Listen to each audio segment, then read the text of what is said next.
now we've seen two ways to do data abstractions. We've seen abstract data types, which don't have state, they're constants like integers, and objects, which do have state, they have cells inside, you can update their state. In fact, there are two more ways to build data abstractions. There are abstract data types with state, stateful ADTs, and there are objects without state, functional objects, and both of these give a different flavor to the data abstraction.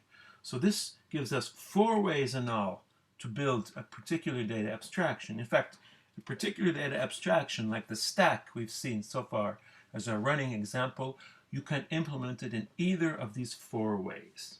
So let's take a look at these two additional ways, and then we'll conclude this lesson on data abstraction. So we can make a diagram. On one axis we put state, so stateful or stateless. On the other axis we put bundling, whether or not the operations and the data are kept separate in ADT or are bundled together in objects. And this gives us four possibilities. So, for example, the normal ADT is stateless and it corresponds, for example, to Java integers. Or the normal object that we're using all the time is stateful and it corresponds, for example, to Java objects. And then another one, for example, the functional object. So this one is stateless, but it's still an object. So this, for example, is used in Scala. There's also the stateful ADT. This one is actually rarely used. It used to be more used, but nowadays seems to be more rare. So let's take a look at the two less used data abstractions. So first of all, a functional object. So what is a functional object? Well, a functional object is immutable. Invoking the object returns another object with a new value. Since you cannot change the object, the only way to change an attribute really is to return a new object with a new attribute. And these can be used in Scala. The other less used data abstraction is a stateful abstract data type.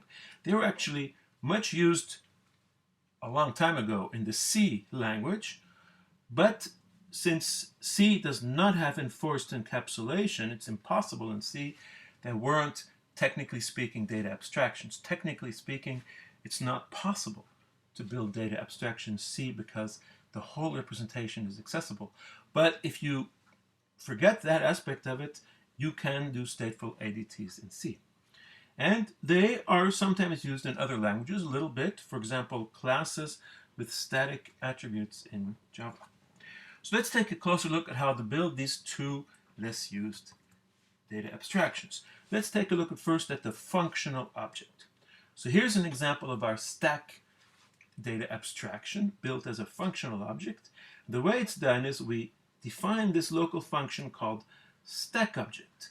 You give it a state and it returns a record here, a record which contains operations on a stack with that state. So for example, if you do push E, it returns a stack object E bar S, so a new stack object where you've pushed E. Where you do pop S1, it returns a new stack object S1 in which the first element has been popped, which is the T value here, and it returns as its result the popped value X. So you notice, like as before, the function pop returns one thing through its argument and another thing as the result of the function. And then you have the function is empty, which simply compares S to nil. So these functions, being local to stack object, all three of them see the state S. Okay? And since stack object is a function that we can call, we can create new stack objects at will with new states.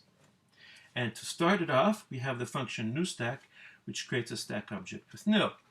So this is actually a very interesting data abstraction. It's interesting because it's actually the simplest data abstraction. It uses no cells and no secure wrappers. So it's simpler in terms of concepts than all the others we have done.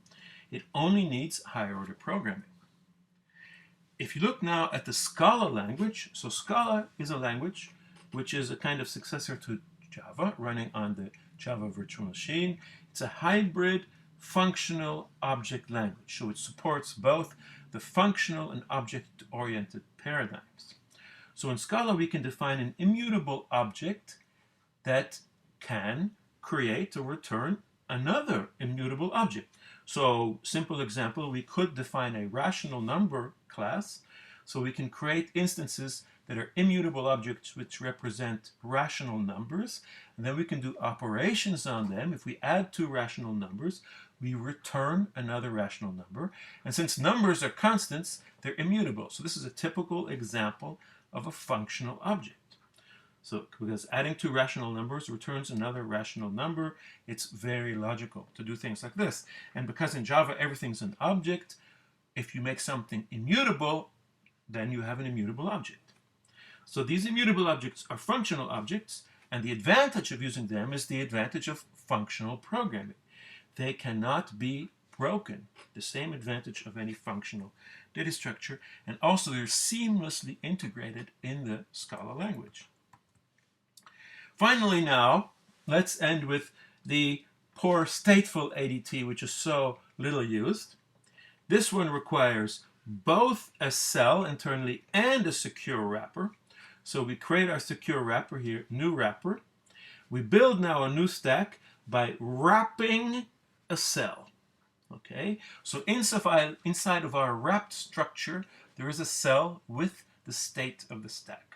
So if we want to do push, all we have to do is take the cell out from the wrapper, unwrap S, and update the cell. If we want to do a pop, we take again the cell out from the wrapper, and then we can look at the state, and we can update the state. So the point is here that into both push and pop, you don't need to wrap. You only need to unwrap, because once you've taken the cell out, you can actually update the state. And new stack will do the wrap.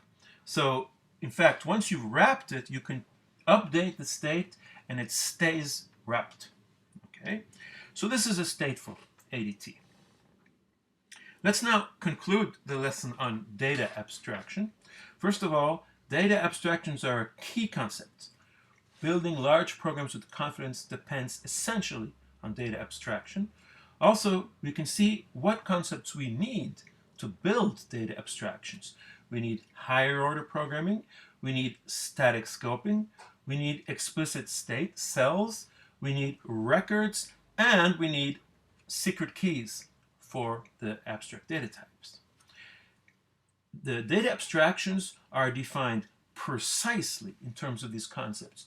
The definitions we have given can in fact be seen as semantic definitions, since we have given the semantics of the language in which we define the data abstractions. We have given a completely precise definition of these data abstractions. Okay, we have seen that there are 4 kinds of data abstraction along 2 axes. So objects versus abstract data type on one side, whether operations and data are bundled together or separated, and stateful versus stateless on the other axis. And of these 4 kinds, 2 kinds are extremely popular, so objects and ADTs, but the others also have their uses, especially the functional objects, which are used in Scala.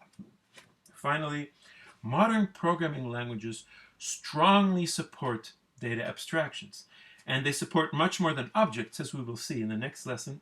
It is much more correct to consider them data abstraction languages and not just object-oriented languages as people usually consider them.